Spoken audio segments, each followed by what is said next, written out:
Kita awali informasi pertama, saudara. Pihak kepolisian akan melakukan tes genetik atau DNA kerangka manusia yang ditemukan di Kabupaten Aceh Besar. Langkah ini guna memastikan identitas kerangka yang ditemukan apakah merupakan sosok pelajar yang dilaporkan hilang.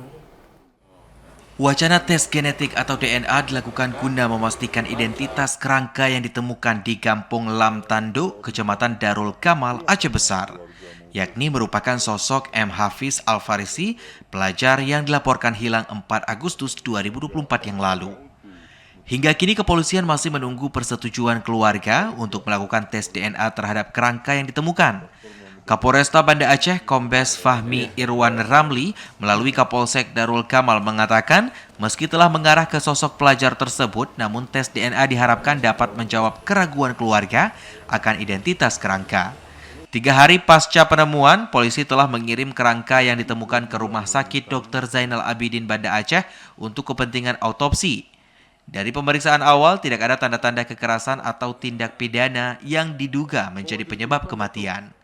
Selain mengamankan barang bukti sepeda motor dan kerangka manusia, polisi juga telah memeriksa sejumlah saksi dalam penemuan kerangka ini. Untuk selanjutnya mungkin jika keluarganya berkenan untuk dilakukan tes DNA, itu memang Polresta, yaitu unit Satreskrim yang nantinya melakukan apabila memang keluarganya setuju. Sejauh ini sudah ada persetujuan, Pak? Untuk sementara ini baru selesai otopsi ya kemarin. Jadi ini juga masih menunggu hasil dari otopsi dan keterangan yang lebih lanjut.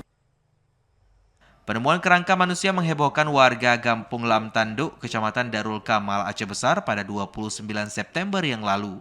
Penemuan berawal kecurigaan warga melihat sepeda motor yang terparkir di kaki perbukitan di desa setempat. Polisi yang melakukan penyelidikan akhirnya menemukan pemilik motor yang tak lain warga Kampung Kandang, Kecamatan Darul Imarah, Aceh Besar. Sepeda motor terakhir digunakan oleh Muhammad Hafiz Al-Farisi yang dilaporkan hilang 4 Agustus yang lalu. Dari Aceh Besar, Arman Konadi TVRI melaporkan.